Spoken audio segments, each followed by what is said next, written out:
Hey guys, welcome back to my channel. For those who are new here, please consider liking and subscribing as we continue this homestead journey. Today I just thought I would share our incubator journey with our first hatch. So this is the first incubator that we used for our hatching service. We bought 770 fertilized eggs, and as you can see here, they were loaded onto the incubator and we monitored them for 21 days. After day 10, we had a successful candling stage where the results were positive. But as I've said in previous videos, this winter has been particularly challenging in Nyanga. It has been very cold and we had issues of temperature dips with this particular incubator. Temperatures were dipping, but lo and behold, we got to 21 days and well, as you can see from the video, things started happening. Eggs started popping, and we were all excited because at one stage the temperature would have dipped to 33. We were not sure if we were actually going to get anything, but as you can see from the video, the caretaker is busy removing shells, and yeah, it was like, I felt like we were giving birth, guys. It's really surreal because he opened up the incubator and he's like, I can hear the chicks. They haven't cracked the eggs, but they are making sound in the eggs. So it was an interesting weekend. We were just getting updates. We achieved a decent hatch rate of about 72%, considering all the challenges that we had with the incubator performance and the extreme weather in Nyanga. As you continue watching the video, you will see that the chicks, after their feathers had dried up, so you keep them in the incubator until their feathers are dry because they come out and they are wet, and then slowly we move them onto the breeder. You will see from the rest of the video that the caretaker was busy on this particular weekend because he was keeping on going in the ones that were ready. He was moving them onto the breeder and so forth and so forth. When they moved onto the breeder, actually I'll stop here and then I'll make more commentary when we're now speaking about what happened in the breeder. I mean, this is interesting for me because I've never gone through this process before, and there we go. The first chicks now, they're dry, the feathers are dry and they've been moved onto the breeder. So what we did is we layered a black plastic on the floor and we just put feed, and their initial water that they were given was stressed back. So here again we've got more and more chicks that were hatched. Their feathers are dry. We were keeping a stock count so we would know how many were transferred to the breeder, just so that we have a tally. Paperwork is important when you're doing farming. The shells have been removed there. So yeah, and then the light Sussex eggs. We didn't have that many light Sussex eggs. I think we had, out of the 770, only 8 were light Sussex, so there were not that many. They are difficult to find fertilized eggs for light Sussex. We have more black astrolobe eggs than light Sussex. So as you can see here, the chicks are now in the brooder. They were beginning to get acquainted with their new life. Stress pack has been given. In these initial stages, we hadn't bought our gas heaters, so we were using the traditional charcoal, to heat up the place. This was a lot of hard work for our caretaker because he had to wake up during the night to add more charcoal to keep them going. But we really appreciated his efforts.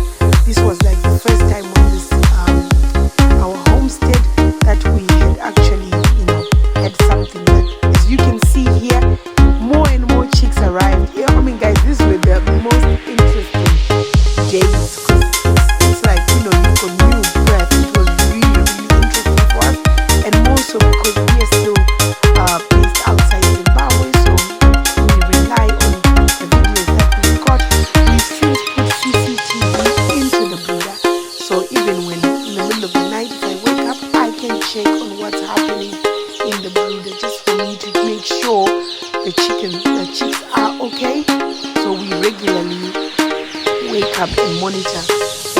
happening in the brooder. As you can see here, I think at this stage we had close to 500 chicks. We were still expecting more to hatch.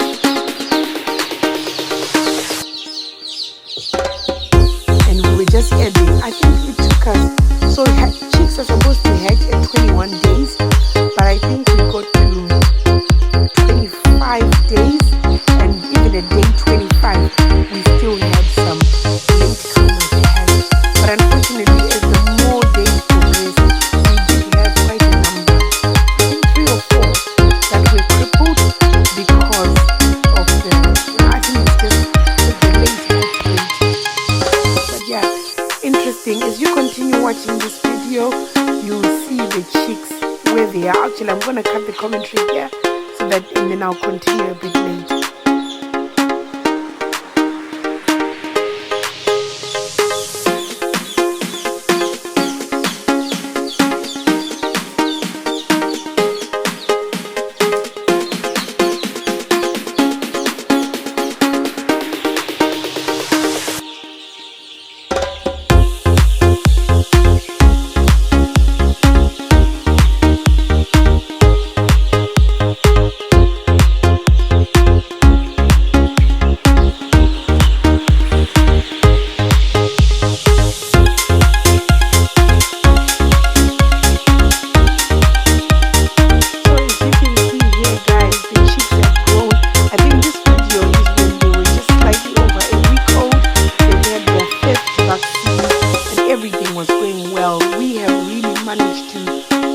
Biosecurity here, guys. We haven't had that much mortality on the plot, so kudos to the guys who look after the chicks. We're really happy with it.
Look, guys, the chicks are growing.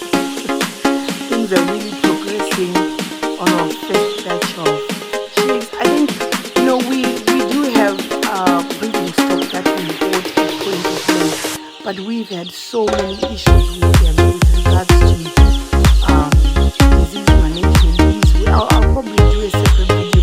These were imported from South Africa, but it hasn't been smooth sailing for us. This is why I thought, I know it's going to take a lot more time, but I would rather have chicks that I've raised from eggs rather than buy point of play, because you can't really tell the journey those chickens have had.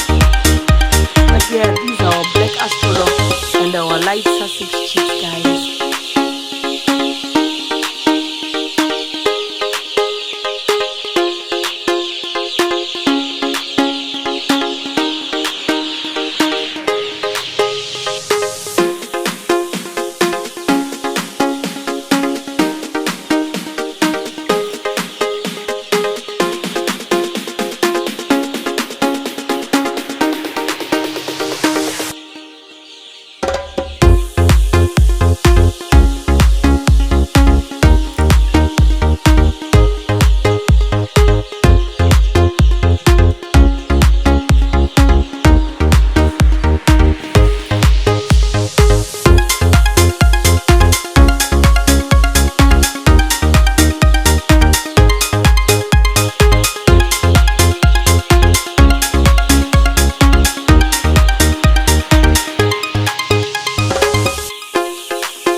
chicks are probably over 2.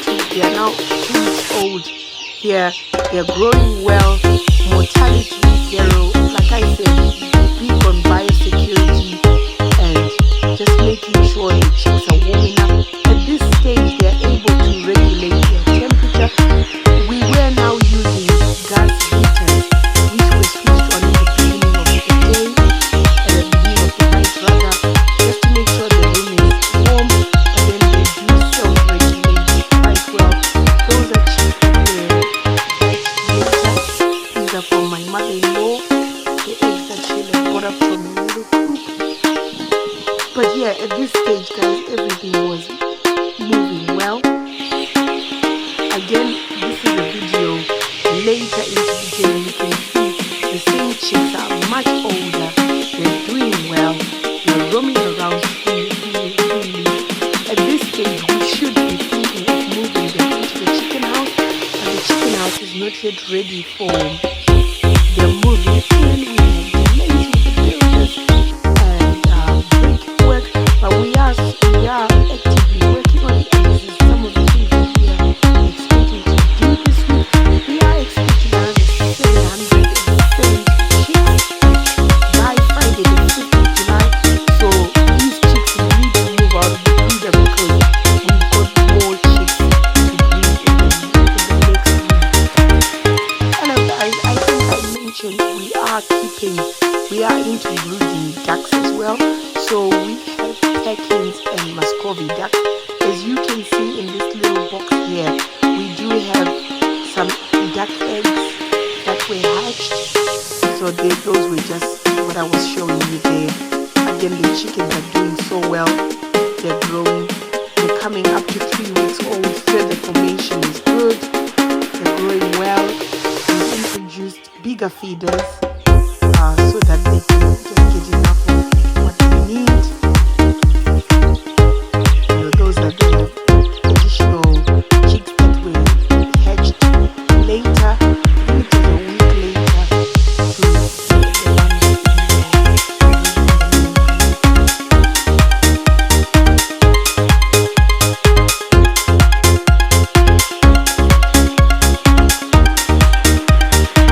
So at this stage, congratulations if you watched this far.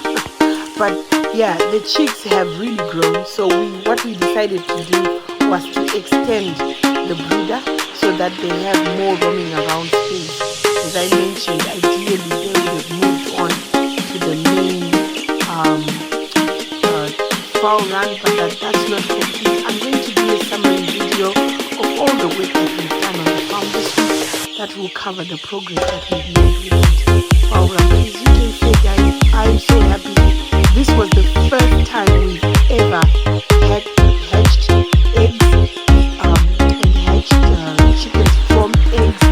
So for us to get to this far, I'm really proud of it. Not only myself, but also keeping everything running. So guys, if you've watched my video right up this point, thank you so much. We have so much content on what we're doing on our plot. We are really trying to drive sustainability through agriculture so that we are raising more money. We are rising and we are hustling in 2025 in areas that are outside our comfort zone. So guys, thank you so much for watching. Keep watching